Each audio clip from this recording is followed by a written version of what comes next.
નમસ્કાર. દિવસભરના તાજા સમાચારોમાં તમારું સ્વાગત છે. તમારી સાથે હું છું પિનલગીરી ગોસ્વામી. સમાચારો વિસ્તારથી જાણીએ એ પહેલા મહત્વના સમાચારો ઉપર એક નજર. નમસ્કાર મિત્રો, દેશ અને દુનિયાના સુપરફાસ્ટ સમાચારમાં તમારું સ્વાગત છે. મિત્રો, અમદાવાદથી સૌથી મોટા સમાચાર સામે આવ્યા છે. અમદાવાદમાં મજૂરનું મોત. અમદાવાદના ન્યૂ મણિનગરમાં ડ્રેનેજની કામગીરી દરમિયાન ભેખડ ધસી પડતા એક મજૂરનું દટાતા મોત થઈ ગયું છે. મિત્રો, અન્ય મહત્વના સમાચારની વાત કરીએ તો વડોદરામાં ખનીજ માફિયાનો પર્દાફાશ. ડભોઈમાં ખનીજ માફિયાઓ દ્વારા ઓરસંગ નદીમાં બોટ મૂકીને લાખોની રેતી ચોરીનો પર્દાફાશ કરવામાં આવ્યો છે.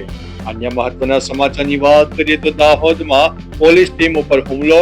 દાહોદમાં બુટલેગરના ઘરે દરોડા પાડવા ગયેલી પોલીસ ટીમ ઉપર હુમલો થયો છે, જેમાં એક પોલીસ કર્મીને કુહાડી મારવામાં આવી છે. અન્ય મહત્વના સમાચારની વાત કરીએ તો મુખ્યમંત્રી દ્વારા આરોગ્ય સુખાકારીની સમીક્ષા.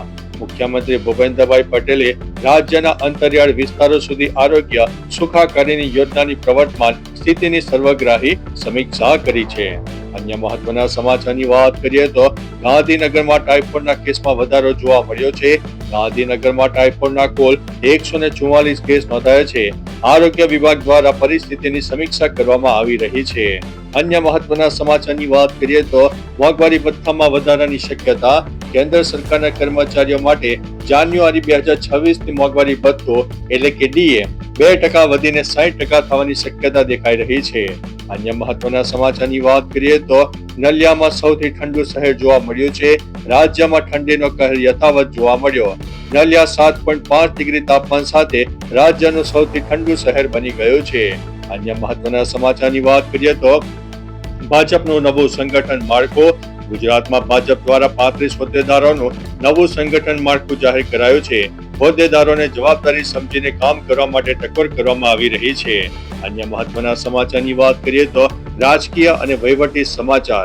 મહેશ વસાવા કોંગ્રેસમાં જોડાયા. ડેડિયાપાડાના પૂર્વ ધારાસભ્ય અને આદિવાસી નેતા મહેશ વસાવાએ ભાજપ છોડીને કોંગ્રેસનો કેસ ધારણ કર્યો છે.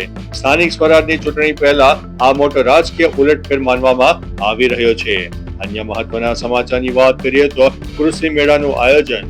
આગામી સપ્તાહમાં રાજ્યના મુખ્ય જિલ્લા મથકે ખેતીવાડીના નવીન સંશોધનો અને ટેકનોલોજી દર્શાવતા કૃષિ મેળાનું આયોજન કરવામાં આવશે. અન્ય મહત્વના સમાચારની વાત કરીએ તો જંતુનાશક દવાઓ પર નિયંત્રણ. ખેતીમાં ઉપયોગ લેવાતી નકલી અને અમાન્ય જંતુનાશક દવાઓના વેચાણ ઉપર સરકારે કડક નિયંત્રણો મૂકી દીધા છે. અન્ય મહત્વના સમાચારની વાત કરીએ તો બાગાયત પાકો માટે નવી યોજના. બાગાયત વિભાગ દ્વારા ફળ અને ફૂલના પાક લેતા ખેડૂતોને નર્સરી સ્થાપવા માટે અને આધુનિક પદ્ધતિ અપનાવવા માટે સહાય આપતી યોજના બહાર પાડવામાં આવી છે. અન્ય મહત્વના સમાચારની વાત કરીએ તો ગૌ આધારિત ખેતીને પ્રોત્સાહન.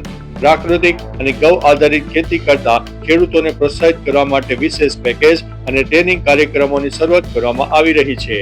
અન્ય મહત્વના સમાચારની વાત કરીએ તો ખેત પેદાશોના બજાર ભાવ. મગફળી, કપાસ અને ડુંગળી સહિતના મુખ્ય પાકોમાં એપીએમસી બજારના ભાવોમાં આજે સામાન્ય ઉતાર ચઢાવ રહે તેવી શક્યતા દેખાઈ રહી છે. અન્ય મહત્વના સમાચારની વાત કરીએ તો ડ્રોન દ્વારા ખેતી માટે સબસિડી.